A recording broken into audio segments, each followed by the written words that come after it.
በስመ አብ ወወልድ ወመንፈስ ቅዱስ አሐዱ አምላክ አሜን።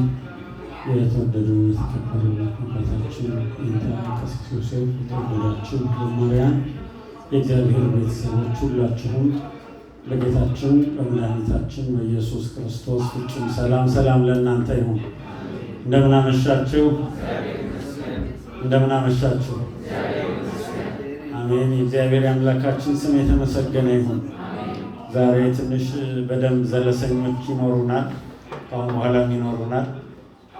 የንስሐ መዝሙራት ይኖሩናል፣ የምናውቃቸው እንዘምራለን። ቃል እግዚአብሔርም እንደዚህ ደግሞ እንማራለን። እንደ አንድ ክርስቲያኖች በሕይወታችን የምንከተላቸው ትክክለኛ ነገሮች ሊኖሩ ይገባል። ዛሬ እድገትን አስመልክቶ ጥቂት ነገር እናነሳና አሁንም ዝማሬ ከእህታችን ጋር ዘምረን ወደ ቀጣዩ መርሃ ግብር እንሄዳለን። በዚህ በሁለተኛ ጴጥሮስ ምዕራፍ 2 ቁጥር 18 እንዲህ የሚል ቃል ተጽፎ እናገኛለን። እግዚአብሔር ከሁላችንም ጋር ይሁን። ሁላችንም በስመ አብ ወወልድ ወመንፈስ ቅዱስ አሐዱ አምላክ አሜን።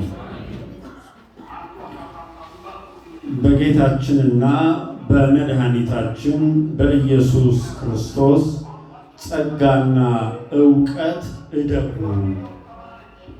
በጌታችንና በመድኃኒታችን በኢየሱስ ክርስቶስ ጸጋና ዕውቀት እደጉ ይለናል የእግዚአብሔር ቃል። ስለ ቅዱስ ቃሉ የእግዚአብሔር የአምላካችን ስም የተመሰገነ ይሁን። አንድ ክርስቲያን እንደ ክርስቲያንነቱ በጣም ልዩ ትኩረት ሊሰጠው የሚገባው ነገር እድገት ነው። መንፈሳዊ ሕይወት እድገት ከሌለበት፣ እድገት ካላሳየ በጣም አደገኛ ነው። ክርስትና እያደግን የምንኖረው ሕይወት ነው። ክርስትና ተመሳሳይ አዙሪት ሲሆን፣ ክርስትና እዛው መርገጥ ሲሆን በጣም አደገኛ ነው። አደገኛነቱ ደግሞ በዋናነት ለእኛ አይምሮ ነው። ይሰለቸናል። ክርስቲያን መሆን ያቀታል። ክርስትናችንን መቀጠል ጭምር አንፈልግም እድገት ካላሳየን። ክርስትና እድገት ይፈልጋል፣ ለውጥ ይፈልጋል። አንድ ደረጃ ላይ መድረስ፣ ከደረሱበት ደረጃ ደግሞ እንደገና ከፍ እያሉ መሄድ ማደግ ይባላል። ይህ እድገት ሳይታይ ሲቀር ጤናማ ያለመሆን ምልክት ነው በክርስትና ሕይወት ውስጥ። በስጋም ሕይወት እንደዛው ነው። እውነት አይደለም? አንድ ሰው በስጋ በሚኖረው ኖሮ ልጅ የወለድን ሰዎች አንድ ልጅ ዕለታዊ እድገት የሚያሳይበት እድሜ አለ። ከዚያ በኋላ ደግሞ በሳምንት በወራት ለውጦች እናያለን፣ በዓመታት ለውጦች እናያለን። የአንድ ዓመት ልጅ ሆኖ በአንድ ዓመት ልናያቸው የሚገባቸውን የእድገት ምልክቶች ባናይ ምን ይሰማናል? ጤናማ ነው ወይ? እንድትመልሱልኝ ነው። በፍጹም አይደለም።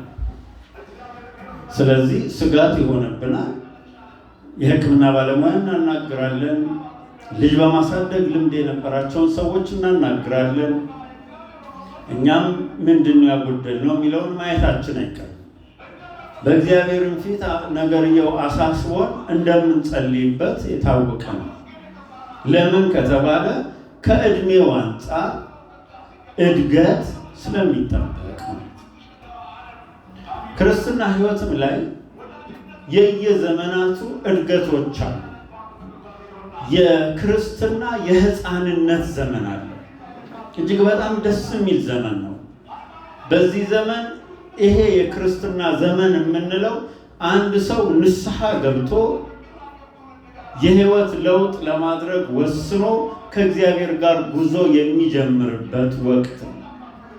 ይሄ ወቅት ያላመነ ሰው አምኖ አንድ ብሎ ክርስቲያን መሆን የሚጀምርበት ወቅት ነው። ይሄ ወቅት በቤተ ክርስቲያን ውስጥ ያደገ ሰው ደግሞ ሲሆን የልጅነቱን የክርስትና ሕይወት የኖረበት ያወቀበት መሰረታዊ ትምህርቶችን እየተማረ የሄደበት ወቅት ነው። በእነኚህ በሶስቱም አቅጣጫዎች በሚገለጡ የመጀመሪያ የክርስትና ወቅቶች ላይ ከሚታዩ ነገሮች አንዱ ደስታ ነው፣ እረፍት ነው። የጠራን ክርስቶስ ሸክማችንን ወስዶልን የሚሰማን እረፍት፣ ንስሐ ስንገባ የሸክማችን መቅለል የሚሰጠን ደስታ፣ በልጅነታችን ሁሉ ነገር በቤተሰቦቻችን ላይ ሆኖ ያለ ጭንቀት የነበረን የአይነት ደስታ የምንደሰትበት የመጀመሪያው ክርስትና ዘመን ነው። ይህ ዘመን በዚህ ወቅት ክርስቲያኖች ሲጸልዩ ብርቶች ናቸው፣ አይደክማቸውም። ዕለት ዕለት እንኳን የጌታን ሥጋና ደም የሚቀበሉ ደስተኞች ናቸው። በዚህ ወቅት ጉባኤ ሲጠሩ ቀድሞ ይመጣሉ፣ ለጸሎት ሲባል ቀድሞ ይገኛሉ። በዚህ ወቅት የሚታየው ብርታት በጣም አስደናቂ ብርታት ነው። ይህ ልክ የሕፃንነት ዕድሜ የልጅነት ዕድሜን ይመስላል።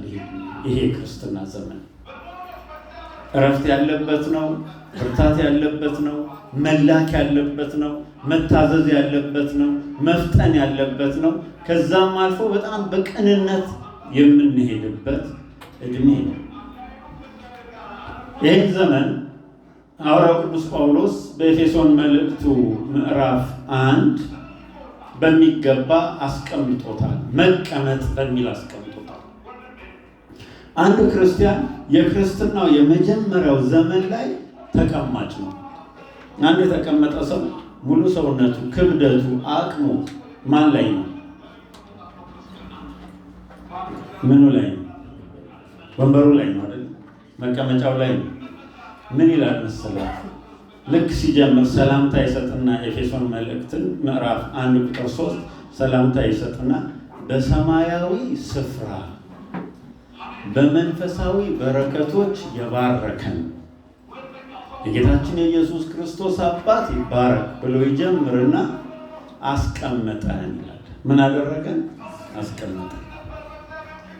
አንድ ሲጓዝ ውሎ ወይም ቆሞ ቆይቶ ወንበር ያገኘ ሰው ምንድን ነው የሚያደርገው? ድንጋይ ያገኘ ሰው፣ በረሃ እየተጓዘ ዛፍ ስር ጥላ ያገኘ ሰው ምንድን ነው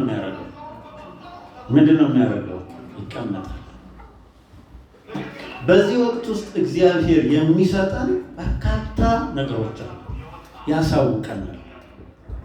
እውቀት ነው የሚሰጠን። በአብዛኛው በዚህ ወቅት እግዚአብሔር ማሳወቅ ነው። ጳውሎስ የባረከን፣ ያሳረፈን፣ ይቅር ያለን፣ ቤዛነትን የሰጠን ይልና ምዕራፍ 1 ላይ ብቻ 3 ጊዜ ይመስገን ይመስገን ይመስገን ሲል ጸጋውን በጥበብና በእውቀት አበዛልን፣ ጸጋውን በጥበብና በእውቀት አበዛልን፣ ጸጋውን በጥበብና በእውቀት አበዛልን ያለ ይነግረናል። ማወቅ ነው። በዚህ ወቅት መማር ነው፣ ማየት ነው ያለበት። አንድ ሰው ያስተውላል። እግዚአብሔር በተለየ ጥበቃ ውስጥ የሚያስቀምጠው ዘመኑ ነው። ይዘመን በዚህ ወቅት ትሑታን ሰዎች በጣም ተጠቃሚ ናቸው። ሁሉንም ነገር ይሰማሉ፣ ይጠይቃሉ። በዚህ ዘመን ደግሞ ትዕቢተኛ ሰው ጥቂቷ ነገር እውቀቱ ትሆናለች፣ አያስቀምጣችሁ። በጣም አስተዋዮችና ጥሩ እድገት ያደጉ ሰዎች እግዚአብሔር መልካም ልብ ከሁሉም በላይ ትልቁን ጸጋ ትህትናን የሰጣቸው ሰዎች ግን እንዴት ይገርማል! ቀሳሚ ናቸው። ልክ እንደነ ንብ አበቦችን ትቀስም የለም ከሁሉም ይቀስማሉ። ከዛ ተሰብስበው ሄደው እነሱ ማር የሚሰሩበት ቀን አለ አይደለም። አሁን ግን ሰብሳቢ ናቸው፣ የሚቀስሙ ናቸው። በዚህ ወቅት ላይ ሲደረግ የምናየውን ነገር በትኩረት የምናይበት፣ እግዚአብሔር በተለያየ መንገድ ሲናገረን ለመስማት የምንዘጋጅበት የተማሪነት ወቅት ነው። እስኪ እኔም ትምህርት ቤት ላይ ስለምሰራ አንድ ከ4 ዓመት እስከ 17 ዓመት እድሜ ያለ ልጅ ምን እንዲያደርግ ትጠብቁበታላችሁ? ወላጆች ይሆናል ምንድን ነው የምትጠብቁበት? ስራ እንዲሰራ፣ ጎበዝ ሰራተኛ እንዲሆን። ምንድን ነው የምንጠብቀው? እንዲማር ነው አይደል? እውነት አይደል? በዋናነት የምንፈልገው ምንድን ነው? አስቤዛ እንዲያሟላ መልሱልኝ። ምን እንፈልጋለን ቢባል በዋናነት እውነትም ተፈጥሮ ነው አይደል? የምትሰጠው የሚማርበት፣ የሚሰበስብበት፣ የሚያስገባበት እድሜው ነው። መንፈሳዊ ህይወት ላይ ይሄ የመጀመሪያው ወቅት የዚህ አይነት እድሜ ነው። ይሄ ወቅት በዛፍ ይመስለዋል መጽሐፍ ቅዱስ የችግኝ ወቅት ነው። እዚህ ወቅት ላይ የተለየ እንክብካቤና ጥበቃ ያስፈልጋል። በዚህ ወቅት ላይ ላሉ ክርስቲያኖች አባት ይሆን ክርስትና አባት ይሆን መንፈሳዊ ኃላፊነት የተሰጠን ሰዎች መምህራን የመጠበቅ፣ የመንከባከብ፣ የማጠጣት በልዩ ጥበቃ ውስጥ የማድረግ ኃላፊነት አለብን። ችግኝ ነው፣ ዛፍ ነው አጥር የሚታጠርለት፣ ከበሬ እግር ከፍየል ጥርስ የሚጠበቀው ችግኝ ነው ዛፍ ነው? መልሱልኝ እንጂ የቦሌ ልጆች ነን ብላችሁ ነው ይሄን አታውቁም? ችግኝ ነው አይደል? ዝም አላችሁ። የሁለት የሶስት ሰው ድምፅ ነው የሰማሁት። ማን ነው እንክብካቤ የሚፈልገው? ማን ነው ጥበቃ? ማን ነው አጥር የሚፈልገው? ችግኝ አለ። ክርስትና መልክ እንደዛ ነው። እና በዚህ ወቅት ብዙ መውጣት አያስፈልግም፣ መታየት አያስፈልግም፣ መጋለጥ አያስፈልግም። በሚሰጠን ምክር ስር ሆነን በብዙ ጥበቃ ራሳችንን ማኖር ያለብን እድሜ ነው። በዚህ እድሜ ሰው ብዙ ጸጋ ይቀበላል፣ ብዙ መንፈሳዊ ሀብቶችን ያገኛል፣ ብዙ እውቀት ይጨምራል። እንዲህ ሆኖ የቆየ ሰው ወደ ሁለተኛው ደረጃ ይተላለፋል። እዚህ ወደ ሁለተኛው ደረጃ ከማለፋችሁ በፊት ግን ራሳችሁን በደንብ አድርጋችሁ እዩት። እኔ በበኩሌ እድገቴን በደንብ አድርጌ የምመረምርባቸው ወቅቶች አሉ። አንድ ወቅት ህማማት ነው። ለእኔ በጣም ህማማት በጣም ምቹ ወቅት ነው። ብዙ ጊዜ የተጠቀምኩበት ወቅት ነው። ብዙ አባቶች የሚጠቀሙበትም ሰሞን እንደሆነ አውቃለሁ። ራሳቸውን ያዩበታል፣ ራሳቸውን ይፈትኑበታል። መንፈሳዊ ህይወታቸው የት እንዳለ፣ እውቀታቸው የት እንዳለ ያዩበታል። መንፈሳዊ እውቀት ስንል አንድ ሰው መጽሐፍ ቅዱስን ከዘፍጥረት እስከ ራዕየ ዮሐንስ አንብቦ የጨረሰበት እውቀት ማለት አይደለም። መንፈሳዊ እውቀት ስንል አንድ ሰው የቤተ ክርስቲያኒቷን ትምህርቶች በደንብ አጠናቆ ችሏል የሚለው የእውቀት መመዘኛ ብቻ አይደለም። ዲያቆን ከሆነ የዲቁናው፣ ቄስ ከሆነ የቅስናው፣ ከዚያም በኋላ ባሉት ማዕረጋት ውስጥ የማገልገሉን መያዙ አይደለም። እሱ አንድ የሚያስፈልግ ትምህርት፣ መሰረታዊ እውቀት ነው እሱ። ይሄ ግን ልክ እንደምን መሰላችሁ? እንደ መሬትና እንደ ውሃ ነው። ትምህርቱ እንደ መሬትና እንደ ውሃ ነው። መጽሐፍ ቅዱስን አንብቦ መጨረስ እንደ መሬትና እንደ ውሃ ነው። ጥሩ መሬት ከሌለና ጥሩ ውሃ ከሌለ የተዘራ ያድጋል? እንድትመልሱልኝ ይሄ ነው። ይሄን መሰረታዊውን ነገር አይደለም እንደ እድገት የምናየው። አንዳንድ ጊዜ ሰዎች ልክ ባልሆነ መንገድ የቤተ ክርስቲያኑን ትምህርት እንደ ጥቅም ቆጥረውት እውቀት የሚሰበስቡበት መንገድ አላቸው። እውቀት ብቻ አይደለም የሚያዘው ልላችሁ ፈልጌ።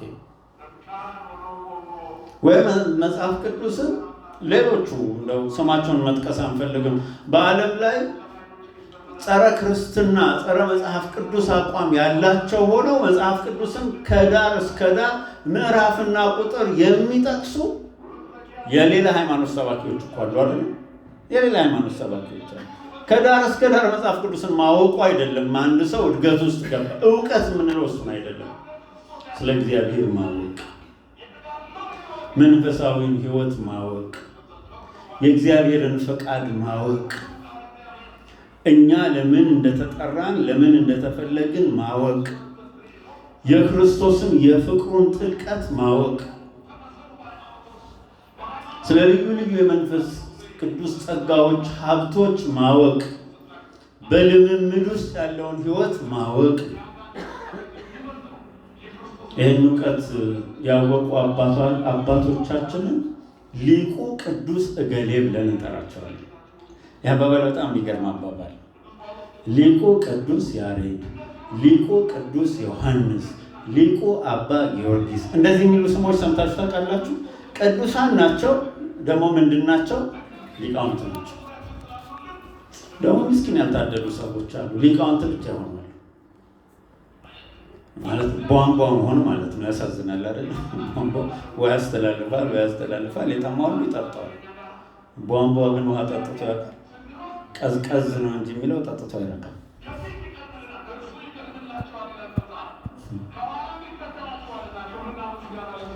እግዚአብሔር ግን እድገትም ለሰዎች አልወሰነባቸው፣ ለሁሉም የፈቀደው።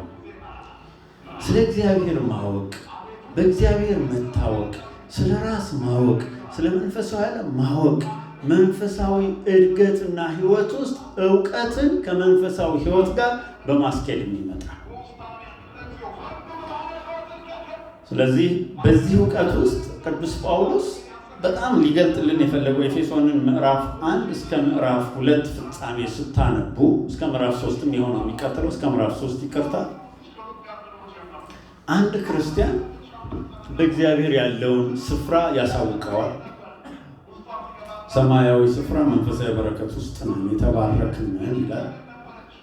7 የበረከት አይነቶችን ይገልጣቸዋል እዛ ላይ ልጅነት፣ ጸጋ፣ እውቀት፣ ምስጢር መገለጥ ወይም ምስጢር መካፈልን፣ መባረክን፣ ስፍራን ማወቅን እነኝህን ያነሳቸዋል።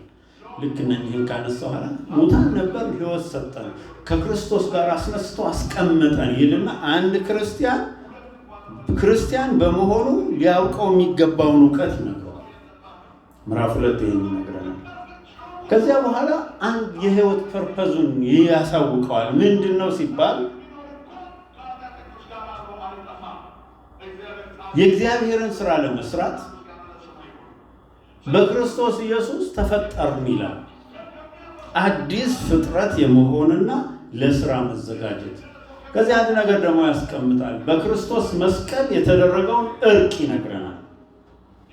ሕዝብና አሕዛብ ታርቀው አሁን እናንተ አሕዛብ የነበራችሁ ግዙራን የነበራችሁ ማትታወቁ የነበራችሁ በእግዚአብሔር መንግስት አሁን ታውቃችኋል።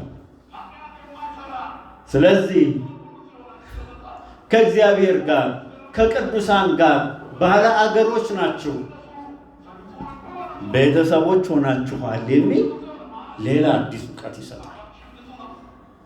ይህን ከሰጠን በኋላ አንድ ክርስቲያን የሚለማመደውና የሚኖረው ሕይወት በመንፈሳዊ ስፍራ ባሉ አለቆችና ስልጣናት በቅዱሳን መላእክትም በወደቁትም አለቃ ሆነው ግን በተቀመጡና በዚህ ምድር የሰዎችን ሕይወት በሚያበላሹትም መናፍስት ዓለም ውስጥ የአንድ ክርስቲያን ሕይወት ዕለት ዕለት ይገለጣል።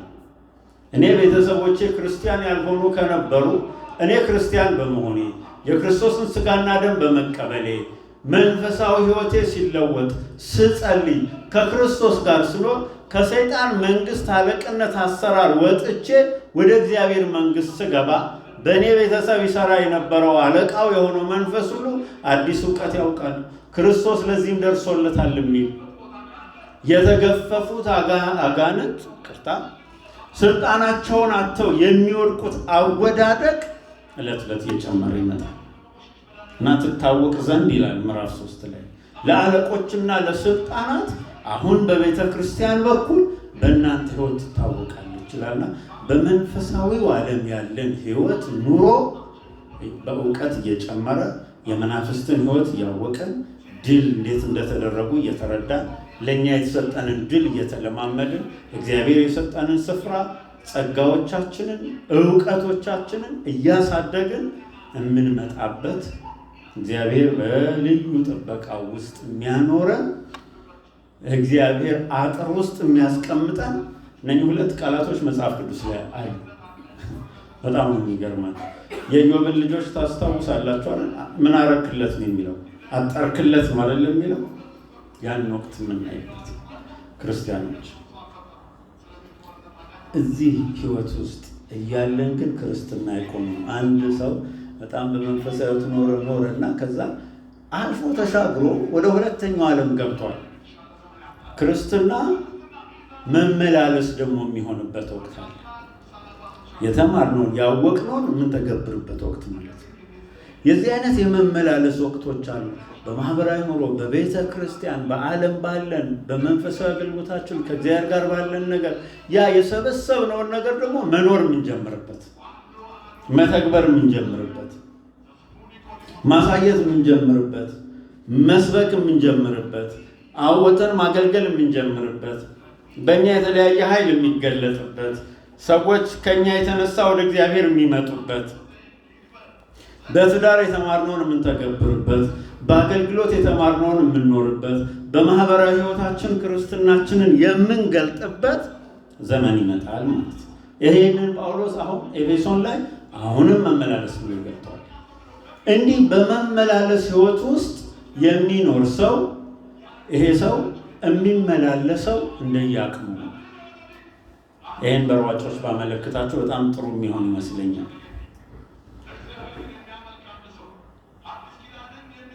ፖልቴርጋት ሪከርዱን የሰበረበት መጠን አለ አይደለም? ኃይሌ ሪከርዱን የሰበረበት መጠን አለ። ሌሎቹም የ5000 የማራቶን ሯጮችም እንደዛ አይነት ሪከርድ አላቸው። ሪከርዶቻቸው ሲመዘገቡ የዓለም ሪከርድ በተመዘገበበት ቦታ ነው አይደለም የሚመዘገቡት። እዛ ላይ ግን ሁለተኛ ሶስተኛዎች የሉ። ዓለም አቀፍ ሯጮች የሚባሉ ሜዳሊያ አግኝተው የማያውቁ ሰዎች የሉ። እንድትመልሱልኝ አሉ። እንደዛ ሆነው በአገር አቀፍ በአካባቢ ውድድሮች በጣም ውጤታማ የሆኑ የሉም ወይ ካል አሉ አይደለም። ልክ እንደየአቅሙ ነው የሚመላለሱ እና አንዳንዱ መመላለሱ ይፈጥናል። በብርሃን ፍጥነት ውስጥ እንደ መላእክት ይመላለስና ለብቃትና ለክብር ይበቃል። አንዳንዱ ደግሞ ሄድ ዘገም እያለ፣ ምክንያቱም ፈተናዎች መጀመሪያ ገና ስንመጣ የነበሩ ፈተናዎች እንዳንመጣ ይዙን የነበሩ ፈተናዎች በወጣኒነታችንም በማዕከላዊነታችንም ይቀጥላል። የሚለያዩት መጠናቸውና የማሳሳት ጥልቀታቸው ነው የሚለያዩ እንጂ ፈተናነቱ ይቀጥላል፣ ተመሳሳይ ነው። በዚህ በሁለተኛው ፈተና ውስጥ ፈጥኖ የሚሄደው ሰው የሚወድቀውን ውድቀት ብዙ ጊዜ የማይደግም ክርስቲያን ነው። እውቀትና ጸጋ ያደገበት መንገድ ጥሩ የሆነ ክርስቲያን ነው። በዚህ ወቅት የማይቸገር ክርስቲያን ነው። በዚህ ብዙ የሚቸገሩ ክርስቲያኖች ነው። ይሄን ወቅት በሰው ሕይወት ስንተረጉሞ በምን ይመሰላል መሰላችሁ? ጎረምሳ አለ ወጣት ሁሉን ማድረግ እችላለሁ ሁሉን ማድረግ እንደሚችል የሚያምን እና በዚህ ወቅት ያለው ጸጋው እውቀቱን ሰውን ትንሽ ሲያስታበየው የምታዩበት እና እሱ መጥቶ ቁጭ ካለ እሱ መጥቶ ቁጭ በማለቱ የሚሰማው ጸጋ እኮ ነው ያን ነገር እንዲያስብ የሚያደርገው። ክፉ አይደለም ሀሳቡ ምንጩ።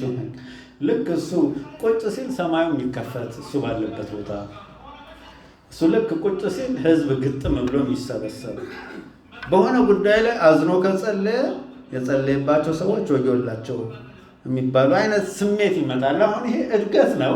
የልጅነት እድገት ተሽሯል። ወደ ወጣትነት እድገት መጥቷል። በጣም ጥሩ ነው። ግን በዚህ ወቅት ጸጋ በጥንቃቄ ከተሞላ እውቀት ጋር የሚያዝበት ደረጃ ትላልቅ ጸጋ ሊገለጥ ይችላል። በጣም ትላልቅ ጸጋ በቃ ነገ የሚሆነውን ነገር ማየት ትጀምራላችሁ፣ ያጋጥማችኋል። በቃ ልክ እንዲህ አይነት ጸጋ ይመጣል። እኔ እንደው ስም ማንሳት አልፈልግም። ስለ አንድ ሰው አውቃለሁ ብሏል ጳውሎስ። ስለ አንድ ሰው ብነግራችሁ ምን አይነት ነገር ያጋጠመው ጀመር። ልክ ማታ ላይ እዚህ ጉባኤ ላይ ያለውን ሰው ልክ እንደዚህ ማየት፣ እዚህ ጋር አንዲት እህት ቢጫ ቀሚስ ለብሳለች፣ እዚህ ጋር ቀሲስ እዚህ ጋር አሉ። አረንጓዴ ቆብ ነው ያደረጉት። ማስክ አድርገዋል። ሁለት ዘማሪያን መሰንቆ ይዘዋል። ከኋላ ያለው ዘማሪ ወንድማችን ክራር ይዘዋል። እዛ ጋር ሰማያዊ ሹራብ። ይህን ሁሉ ማየት አይገርምም? በጣም ከዛ ምን እንደምናገር ሳውቀው ይከብዳል አይደለም? አሁን እንዲህ አይነት ጸጋዎች መገለጥ ጀምራሉና ይሄ ጸጋ ሰው ሲሰጠው እግዚአብሔር ሲሰጠው ሕፃን ሲሆን ጥበቃው ስር ያሉት የሚመክሩት የሚመሩት አባቶች ጥሩ ሲሆኑ ልክ እንደ ጥሩ አዋላጅ ሴት ማለት ነው። አዋላጅ በጣም ወሳኝነት አይደለም? ታውቃላችሁ። ሲያዋልዱ አዋላጆች የሚያጠፉትም የሚበጁትም ነገር አላቸው። እውነት አይደለም? እነኛ አዋላጆቹ መምህራኑ ጥሩ ሲሆኑ እሱም ለመስማት ሲዘጋጅ ጥሩ ይሆንለታል። በዚህ በሁለተኛው ግን ምንድነው መሰላችሁ? አቅም ስላለ ኃይል ስላለ የመጀመሪያውን ደረጃ ስላለፈ አገልግሎቱን ጸጋውን እንዴት እንደሚጠቀም ካልተጠነቀቀበት ጸጋውን የሚያስወስድ ስህተቶች ይሰራል። ስለዚህ ጴጥሮስ ምን አለን? ጸጋና እውቀታችሁ ምን ይበላል? እደግ። ሁለቱ ተጠባብቀው ማድረግ ያለባቸው ይሄ እድገት የሚያስፈልግበት ወቅት ነው። ሶስተኛው ደረጃ ቅዱስ ጳውሎስ ባስቀመጠውን በኤፌሶን እንሂድ። ምዕራፍ 4 እና 5 የነገርኳችሁ ይላል። ምዕራፍ 6 ላይ ግን ለየት አድርጎ ነው ጳውሎስ የሚናገረው። በተለይ ቁጥር 18 ቁጥር 10 ላይ ቁሙ ይለናል። ምን አድርጉ? ቁሙ። ይሄ መቆም ማለት ለጦርነት የተዘጋጀ አቋቋምን ቁሙ እና ጳውሎስ እስር ቤት ሆኖ ነው የሚጽፈው። እስር ቤት ውስጥ አንድ የሚጠብቀው ሮማዊ ወታደር አለ። የሮም ወታደሮች ከእስር ቤቱ ውጭ ጋር በብዛት አሉ። የንጉሱ ቀጥታ የትእዛዝ እስረኞች ያሉበት እስር ቤት ውስጥ ነው ያለው። ስለዚህ የሮም መንግስት ለየት ያለ ልብስ ያዘጋጀላቸው ሮማውያን ወታደሮች ናቸው ያሉት ይዛ እና እነሱን እያየ እነሱን አብነት አድርጎ ለሰልፍ ተዘጋጁ ይላል። ይሄ ሶስተኛው እድገት ነው። ይሄ እድገት ምንድነው መሰላችሁ? በዚህ ደረጃ ላይ የማያቋርጡ ጦርነቶች ናቸው። አንዳንድ ጊዜ አንድ ወቅት ላይ 3 4 5 6 ነገር ሰምታችሁ የትኛውን አጥፍታችሁ የትኛውን ጸልያችሁበት የትኛውን አዎና አይ እንደምትሉ እንደምትወስኑ ሁሉ የማታውቁበት ሁሉንም አንድ ላይ ፈተናዎችን ሁሉ ሰይጣን እኛ ላይ የሚያመጣበት ወቅት ነው። ለዚህ ወቅት ምን ይለናል ቅዱስ መጽሐፍ? በተለይ ሐዋርያው ቅዱስ ጳውሎስ የሚንበለበሉትን የክፉን ፍላጾች ልታጠፉ የምትችሉበትን የእግዚአብሔርን ዕቃ ጦር አንሱ ለማለት ሁሉን ፈጽማችሁ ቁሙ ይለናል። እንበለው፣ ሁሉም ፈጽማችሁ ቁሙ፣ የእግዚአብሔርን ዕቃ ጦር ልበሱ። አሁን በዚህ ወቅት የሚያስፈልገው ምንድን ነው ሲባል አንድ ሰው ልክ አርምድ እንደሆነ የጦር መሪ የታጠቀ ነው መሆን ያለበት። ሁለተኛ የነቃ ነው መሆን ያለበት። ሶስተኛ ሁሉ ጊዜ እግዚአብሔርን እየጠየቀ ሰልፉን መዋጋት ነው ያለበት እና ሰለቸኝ፣ ታከተኝ፣ ኡፍ የሚባል ነገር ሰይጣን የሚያስቀምጣቸው በሆነ ደካማ ወቅቶቻችን ውስጥ የተከላቸው ቺፕሶች እንደሆኑ አውቆ እነሱን እያወጣ ጌታ ሆይ አሁን ምን እንዳደርግ ትፈልጋለህ? ዳዊት እና የዳዊት ሰዎች ምንድነው የተባሉት ታስታውሳላችሁ? ሰልፈኞች ናቸው አይደል የተባሉት። ልክ ያ ልጅ አቤሴሎም መጥቶ ሲዋጋ ታስታውሳላችሁ አይደል?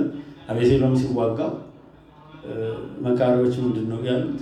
ዳዊትና የዳዊት ሰዎች ሰልፈኞች እንደሆኑ ታውቃለህ።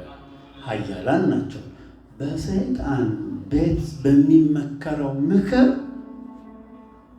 ዮናታንና ከዮናታን ጋር ያሉት ቀሲስ ገሌና ከገሌ ጋር ያሉት በየቤታችሁ ደግሞ አቶ ገሌና የአቶ ገሌ ቤት ሰልፈኞች ናቸው ብለው እነማን መፍራት አለባቸው መሰላችሁ? አጋንንት መፍራት አለባቸው።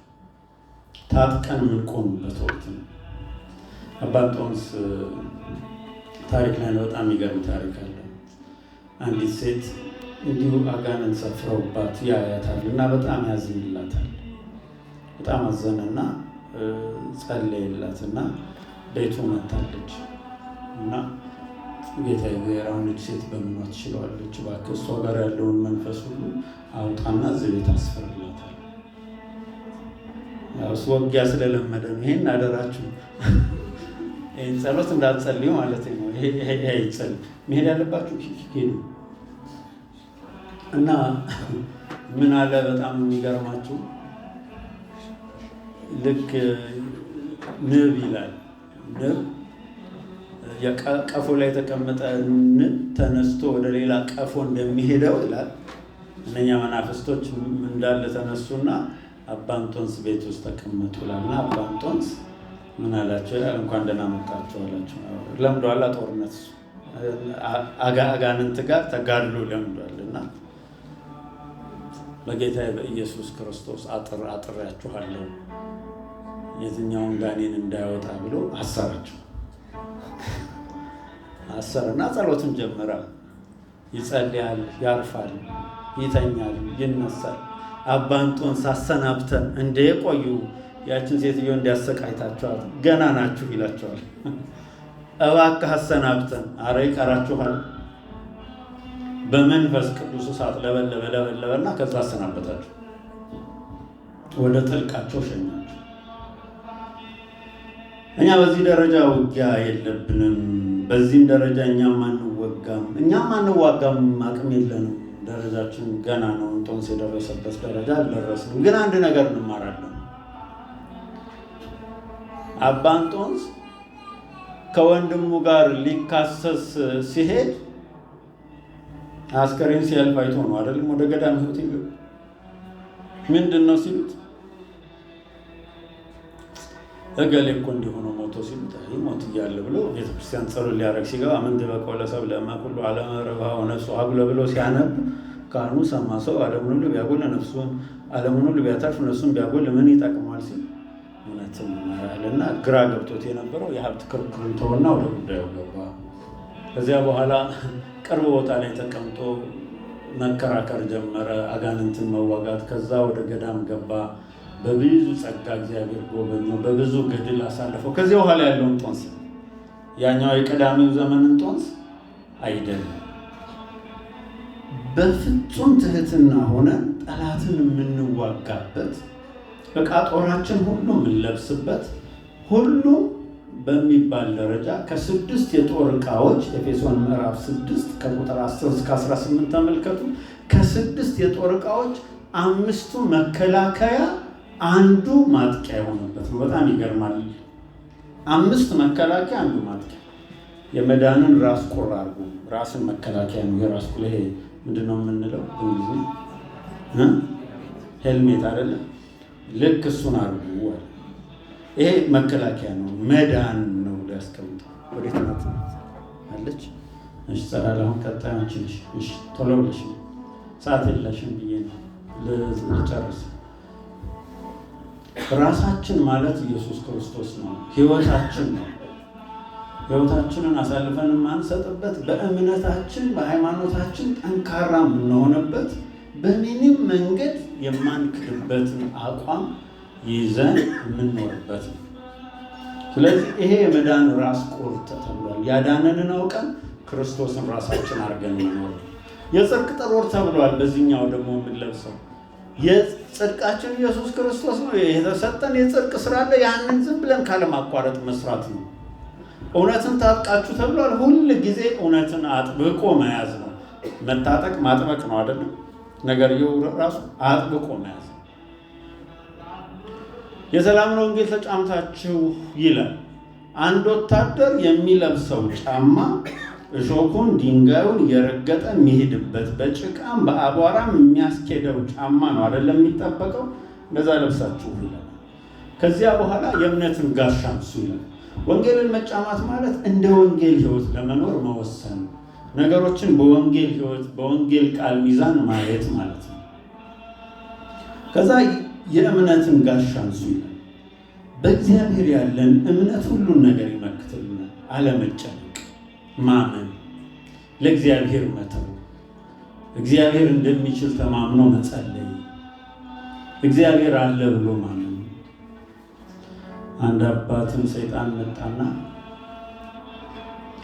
ዛሬ እገድልሃለሁ አለው። ሕይወቴ እኮ በሰማይ ከክርስቶስ ጋር ነው አለው። ሰይጣን እየጮኸ ሄደ። ታላቁ መቃርስ ደግሞ ሰይጣን መጣና እኔ አልበላም፣ አንተ ትጾማለህ፣ እኔ ሌሊት አልተኛም፣ ስትጸልይ ታድራለህ፣ እንጦንስ አንተን ማሸነፍ አልቻልኩም፣ እኔ ምን አለኝ ብለህ ነው? ደካማ ነኝ ያለ። በዚህች አሸነፍከኝ፣ ሌላውን እንኳን እኔ እችላለሁ።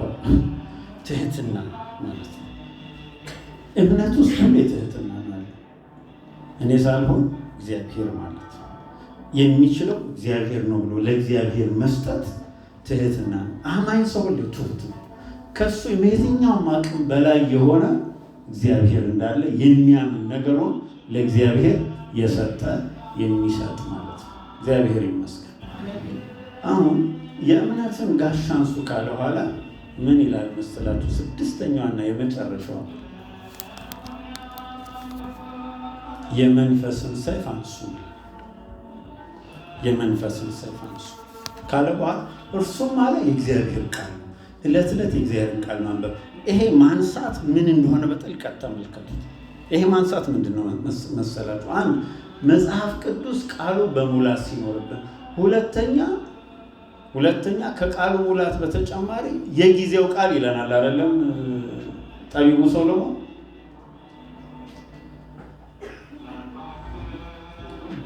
በብር ኩስኩስት የወርቅ እንኮይ ማለት እንደ አፕል ማለት ነው አይደለም? የጊዜው ቃል እንዲሁ ነው ይላል። ውድ ነው፣ በጣም አስፈላጊም ነው ማለት ነው።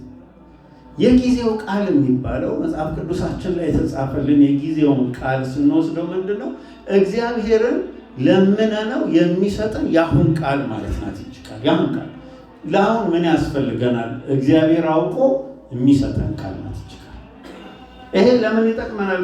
ሰይጣን ያሰበውን ያዘጋጀውን አውቆ እግዚአብሔር ጠላትን የምናጠቃበት የሚሰጠን ሰይፋችን ማለት ነው።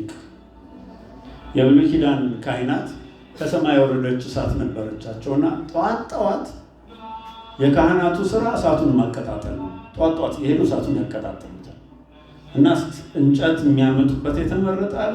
እሳቱን ያቀጣጥሉና ሲያጥኑም ሌላውንም ሲጠቀሙ ከዛ እሳት ብቻ ነው የሚጠቀሙት። ከሰፈር እሳት እንዳታመጡ ተብሏል። ይሄ ምሳሌ ነው። ጌታችን ኢየሱስ ክርስቶስ እሳት ልጥል መጣኋል። እሳቱ ወርዷል። እሳቱ መንፈስ ቅዱስ ነው። አንዴ ከወረደው ከመንፈስ ቅዱስ የተነሳ ሁሌ ጠዋት ሌሊት እየተነሳን ቃሉን እያነበብን የዕለት ቃላችንን እየያዝን ለሰልፍ ስንዘጋጅ ለጠላት ምን መስልስለትን እግዚአብሔር ይሰጠናል። ያ ምን ይባላል? የመንፈስ ሰይፍ። ይሄንን ነው የምንለምነው እግዚአብሔርን። የዕለት ምግባችንን ስጠን ስንለው ይሄን ጭምር ማለታችን ነው። ይሄን የታጠቀ ሰው ጠላት አያጠቃውም። ጌታ ምንድነው የጠላት ማጥቂያ አድርጎ እያሳየን 40 ጾም ሲያልቅ፣ አብይ ጾም ከነገ ወዲያ ያልቃል አይደለም? ከዚያ በኋላ ሕማማት ነው። ዓርብ የጾሙ የመጨረሻ ቀን ነው። ጌታ ጾሙን ሲጨርስ ምንድነው የተፈተነው? ሲነበብ ትሰሙታላችሁ። ድንጋዩን ዳቦ እንዲሆን በል ሰው በእግዚአብሔር ቃል እንጂ በእንጀራ ብቻ አይኖርም ተብሎ ተጽፏል። ደነገጠና ሰይጣን እንደ መንገዳገድ በጥፊ እንደመመታት አናቱ በጦር እንደመወጋት ነው የነበረው። አገግሞ ተመለሰ። ልክ እንደ ቦክስ ሜዳ ላይ እንዳለ ወይም ጦር ሜዳ ላይ እንዳለ ነገር ተመልከቱ።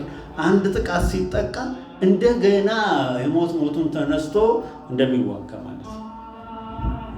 መንፈስ ቅዱስ ወደ መቅደስ ጫፍ በመንፈስ ወደ መቅደስ ጫፍ ነው የሚለው ወጣ ጌታና እስኪ ከዚህ መቅደስ ጫፍ ወረዳለሁ። ይሄ የትዕቢት ፈተና ነው።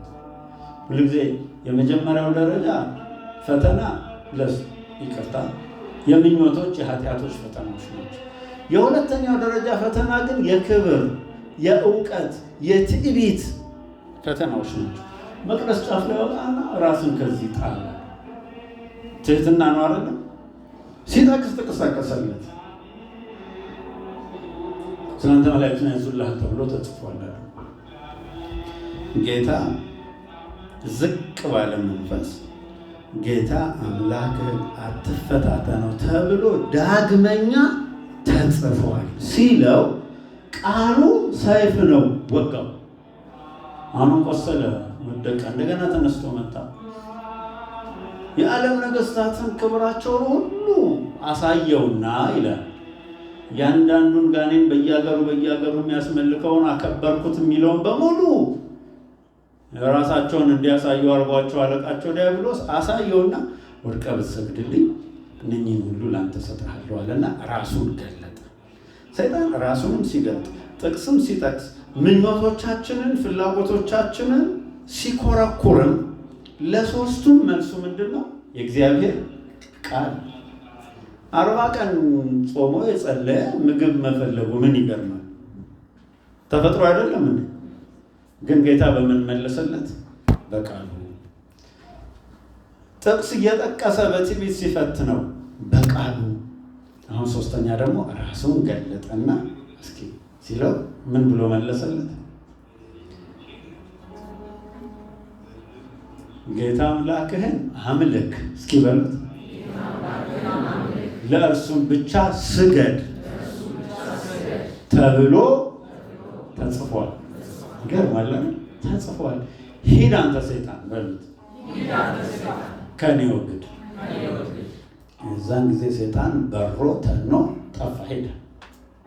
እቺ ፈተና በመጀመሪያም ደረጃ አለች፣ በሁለተኛም ደረጃ አለች፣ በሶስተኛም ደረጃ አለች። በየደረጃችን በየእድገታችን ውስጥ የሚቆም አይደለም። ግን ጳውሎስ ምን አለ? የመንፈስን ሰይፍ አንሱ ካለን በኋላ እርሱም ይለናል የእግዚአብሔር ቃል ነው። ሰይፋችን ምንድን ነው? የእግዚአብሔር ቃልና ለሰይጣን የምትመልሱለት ቃል ነው። በስመ አብ ማለት ጥሩ ነው። ከደከ ማለት ጥሩ ነው። በጣም ጥሩ ነው። በጣም ጠቃሚ ጸሎቶች ናቸው። አብ ወወልድ ወመንፈስ ቅዱስ ጸዳሊሆሙ ለአጋንንት ስድዶሙ እግዚኦ ለአጋንንት ማለት አጋንንትን ማባረር የማባረር ጸሎት በሰዓታቱም አለ፣ በማህሌቱም አለ፣ በዘወትር ጸሎታችንም ላይ አለ። ዕለታዊ ጸሎቶቻችን ሁሉ ውስጥ አጋንንትን በመካድ ነው አይደለም የምንጀምረው። ልክ ነው። ይሄ ፈቃዳችንን ለእግዚአብሔር መስጠትና ለእግዚአብሔር መገዛት ማለት ነው። እና ሰይጣን በጣም የማይቆጣጠራቸው የማይችላቸው ሰዎች ለእግዚአብሔር የተገዙ ሰዎች ናቸው።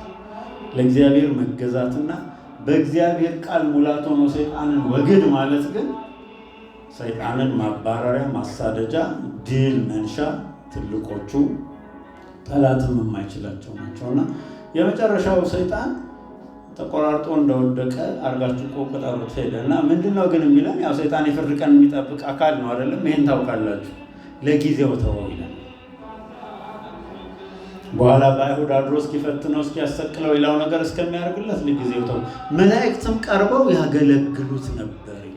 ስለዚህ ጳውሎስ በዚህ በኤፌሶን ላይ ሶስተኛውን ነገር ያደረገው ጸንቶ ቆሞ ለትግል የተዘጋጀ ሰው መሆን ነው። እየታገል ነው የምንኖረው፣ እየተዋጋን ነው የምንኖረውና በጣም ነው ሰይጣን የሚገርማችሁ። ልክ በውስጣችሁ ተዋግታችሁ ጨርሳችሁ ግራ የሚያጋባ የሚመስል ሀሳብ ሰጥቷችሁ ሌሊቱን አሸንፋችሁ ስትወጡ ከሌላ ሰው ጋር ሌላ ያንኑ ሀሳብ ይዞ ይጠብቃል። ውስጣችሁ ስትክዱት የሐኪም ድምፅ ይዞ ይጠብቃችኋል። ስራ ቦታችሁ ላይ ይጠብቃል። ይህን ጊዜ ጥበበኛ መሆን ያስፈልጋል። በእግዚአብሔር ቃል የምንናገረውን በእውነት የምንናገረውን ይሄ ወንጌልን ተጫሙ አይደል የተባለ ጫማችን ማለት የምንረግጠው የምንራመድበትን መንገድ ማወቅ ያስፈልጋል። አንዳንዴ ዝም ነው። ተግሳጽም የሚያስፈልግበት ጊዜ ተግሳጽ ነው። ምክር ሲያስፈልግ ምክር ነው። ግን ሁሉም ነገር እንደምን ይሁን ነው የሚለን? እንደ እግዚአብሔር ቃል በሉት እስኪ፣ እንደ እግዚአብሔር ቃል። ያኔ ባለ ድሎች ናቸው። እግዚአብሔር በድል ያመላልሳችሁ።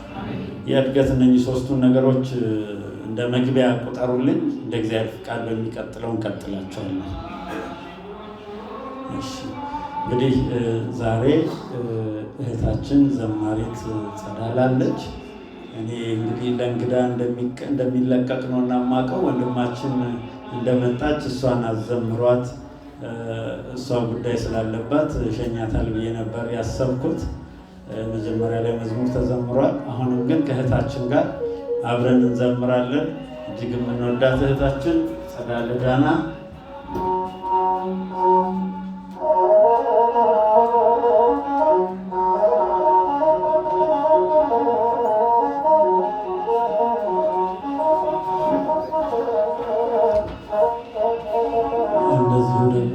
ወንድማችን ደረጀ ያለ ወንድማችን ደረጀ በሁሉም ዘማሪያን ውስጥ እቺ መሰንቋን እያጫወታት ዘለሰኛውንም ምኑንም የሚዘምርልን ግሩም ዘማሪያችን ነው።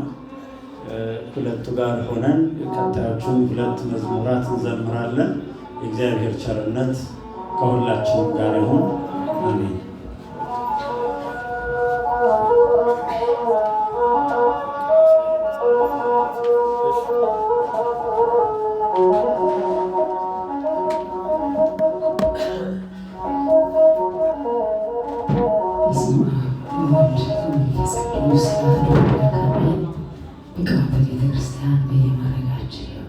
የክርስቶስ ቤተሰቦች እመቤታችን የቅድስት ድንግል ማርያም የአስራት ልጆች በክርስቶስ ፍጹም ሰላም እንደምን አመሻችሁ። አሜን። እግዚአብሔር ስም ዛሬም ዘወትርም የተመሰገነ ይሁን። አንድ ላይ እንዘምራለን።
ነውር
Oh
እግዚአብሔር ይመስገን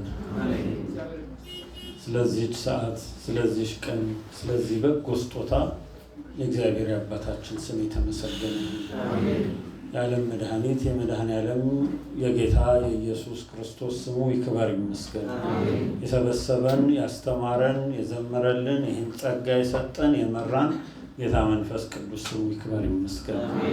በዝማሬ ያገለገሉት ወንድሞቻችን እህቶቻችንን ዝማሬ መላእክት ያሰማልን። ቅድም ከጉባኤ በፊት ያገለገሉትን አገልጋዮች በሙሉ እግዚአብሔር ጸጋና ዕድሜ ይስጣቸው። ዝማሬ መላእክት ያሰማልን። ዘማሪት ጸዳለ፣ ወንድማችን ዘማሪ ደረጀ እግዚአብሔር ጸጋ በረከት ይስጣችሁ፣ ሀብት ይስጣችሁ፣ በጎ ስጦታ ይስጣችሁ። በልጆቻችሁ ተባረኩ፣ በቤታችሁ ተባረኩ፣ በአደባባይ አገልግሎቶች በጸጋ ሁሉ ተባረኩ። እድሜ ከጤንነት ጋር ይስጣችሁ። እግዚአብሔር ይክበር ይመስገን። ስለ ሁሉም ነገር እግዚአብሔር እናመሰግነዋለን። እግዚአብሔር ይመስገን። ዓርብ የሚቀጥለው ሮብ ማለት ነው፣ ይቅርታ፣ ጉባኤ አለን። ሕማማት ነው አይደለም? ጉባኤ አለን፣ ይኖረናል። በገና ደርዳሪዎችም ይኖራሉ። እንዳሁኑ ባይሆንም ጊዜውና እናብበዋለን። ግን ያው ጉባኤ ስለሚኖረን እንድትገኙ ነው። ወስብሐት ለእግዚአብሔር አሜን። አቡነ ዘበሰማያት ይትቀደስ ስምከ ትምጻእ መንግሥትከ ወይኩን ፈቃድከ በከመ በሰማይ ከማሁ በምድር ሲሳየነ ዘለለዕለትነ ንኅድግ ለነ አበሳነ ወጌጋየነ ከመ ንሕነኒ ንኅድግ ለዘአበሰ ለነ ኢታብአነ እግዚኦ ውስተ መንሱት አላ አድኅነነ ወባልሐነ ኩሉ እኩይ እስመ ዚአከ ይእቲ መንግሥት ኃይል ወስብሐት ለዓለመ ዓለም አሜን። በሰላም ቅዱስ ገብርኤል መልአክ ወእግዝእትየ ማርያም ሰላም ለኪ ድንግል በኅሊናኪ ድንግል በሥጋኪ እግዚአብሔር ጸባኦት ሰላም ለኪ ወርክት አንቲ እምአንስት ወቡሩክ ፍሬ ከርሥኪ ተፈሥሒ ፍሥሕት ወምልዕተ ጸጋ እግዚአብሔር ምስሌኪ ቃልን ጸልዪ ለነ ምሕረተ አብ ወወልድኪ ኢየሱስ ክርስቶስ ከመ ይስረይ ለነ ኃጣውኢነ። ስብሐት ለአብ ስብሐት ለወልድ ስብሐት ለመንፈስ ቅዱስ። የማይሠራ ኃጢአት እግዚአብሔር ይፍታ። በሰላም ግቡ።